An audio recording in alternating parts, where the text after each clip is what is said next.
moments that are so big, so impactful, that they change the trajectory of your life forever. Now, up until this point, I thought that these moments could go one of two ways. They could either be so positive and so amazing that you never want them to end, or they could be so negative and hurtful that you do everything in your power to ensure that they never happen again. One of my most defining moments, a moment that truly changed my life forever, was on April 27th, 2015, just about a year and a half ago. Now, on this day, I woke up like any other day. I got out of bed, walked over to my desk, reached for my medication, and placed 2 small white pills in my hand. And as I looked down at these pills, I thought to myself that I did not want to take them.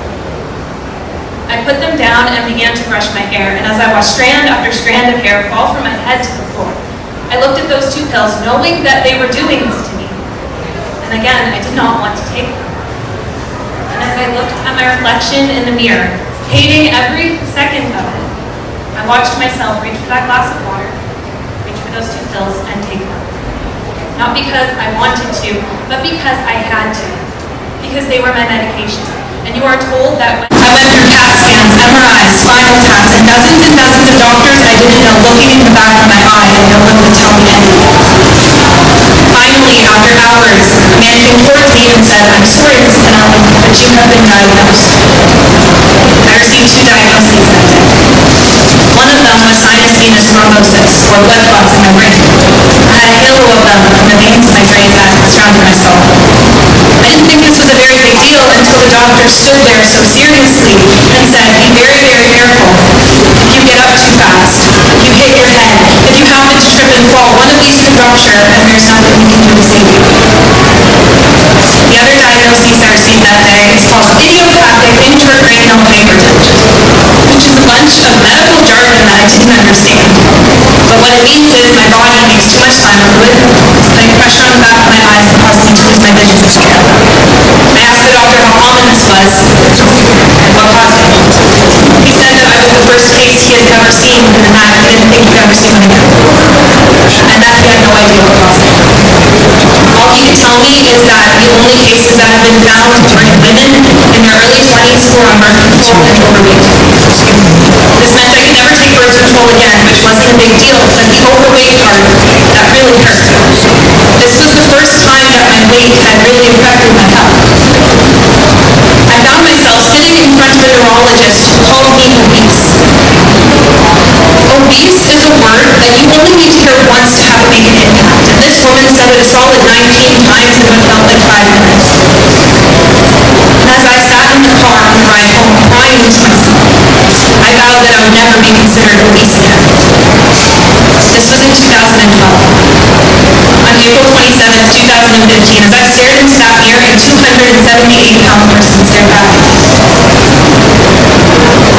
That day was my defining moment because that was the day I decided that I was going to do everything in my power to get off medication. Everything in my power to be healthy. So I went to my neurologist and I asked her, "How can I do this? How can I get off medication?" And she told me I would need to lose 108 pounds. If I could get down to 170, my body would be able to regulate the fluid itself and I could stop medication. So I said, "Okay, I'll do that." I remember going home and telling my family and my friends that I was going to lose over 100 pounds, and I still remember what they said to me. "Are you sure? Don't you want to pick a goal that's more attainable?" I stand before you today not 278 pounds, not 170 pounds, but actually 138 pounds. I have lost 50% of my body weight, and I did it in a year and a half. And I didn't do it by starving myself, and I didn't do it by taking some pill, and I didn't do it by following this magical diet that I see on TV. I did it through hard work and education, through talking to personal trainers and nutritionists, learning about my metabolism and my body and what was going to work for me. I did it by working my literal butt off to get to this point. The point where I get to wake up every morning, walk over to that mirror, and not have to look down at those 2 pills in my plate. I'm thinner than I have ever been. And I'm healthy for the first time since I was a child. But am I happy? Society tells you all of these things about weight loss. That life is going to be wonderful. That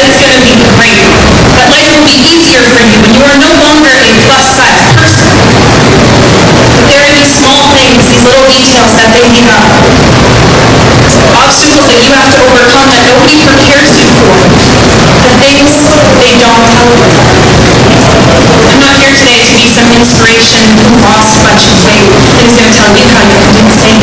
And here's Dave's telling you the things that I've felt here. Here's Dave's telling you the negative side of weight loss that I've been dealing with for the past year and a half. They tell you that when you lose weight, you're going to love your body. What they don't tell you is that when you lose as much weight as I have, you have all this extra skin that you don't know what to do with. And that no matter how many hours you put in, or how much effort you put in, sometimes there's nothing they can do to fix it without surgery. They tell you that when you look in the mirror, you are going to feel so proud, but they don't tell you that you'll feel proud, but you might also feel ashamed. Ashamed because your body doesn't look like the magazines say it will. Your body doesn't look like the TV said it would. Your body has all these wrinkles and sagging skin that you can't bear to look at, let alone show somebody else. They tell you that shopping is going to be easy, that you're going to be able to walk into any store, pick up any item, pay a fraction of the cost, and have it fit you. They don't tell you that the first few times you go shopping, you're going to be overridden with anxiety. Because everything you used to know about what fit you, about what looked good on you, everything that used to fit your body, everything you knew about yourself is now wrong. The first time I went shopping by myself, I sat in the change room for 25 minutes crying because I didn't recognize the person in the mirror looking back at me. They tell you that your life is going to change when you go for a weight loss journey like I have, but they don't tell you how. They don't tell you that everyone in your life is going to treat you. Your family, your friends, people you don't even know. People who used to bully me, who used to make fun of me, who used to call my phone and boo when I was in elementary school, are now calling me pretty, good-looking, and an inspiration. People who go through weight loss journeys like I have are given this inspirational status. A status that people don't realize puts an immense pressure on you to remain an inspiration. A pressure to constantly eat healthy. A pressure to work out with every extra second of time you have in your day. And a pressure to not gain even a single pound of fat. When I was a bigger person, when I was plus size, people would avoid talking about my weight at all costs.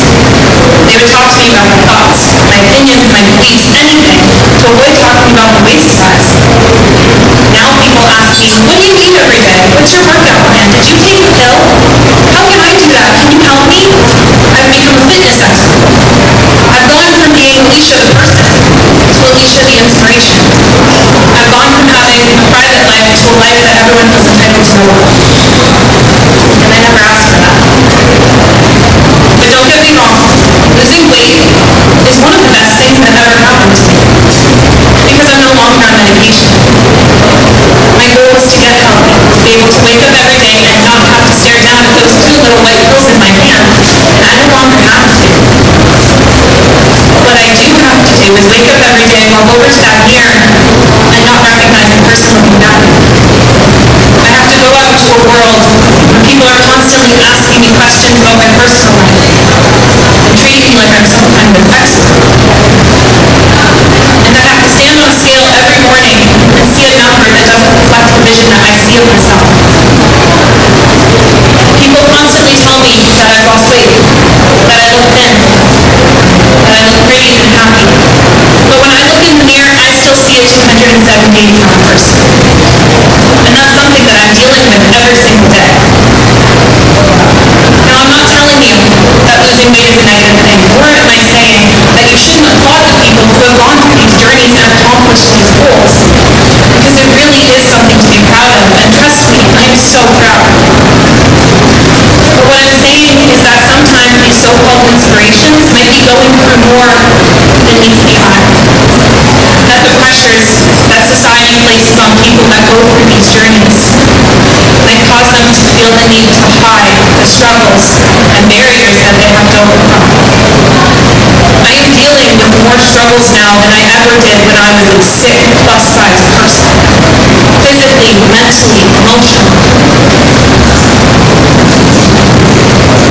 If there's anything that I hope you take away from this, it's that you should never, ever treat somebody different just because of their defining moment.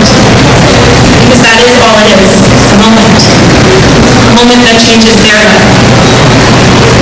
On April 27th, 2015, I chose my moment.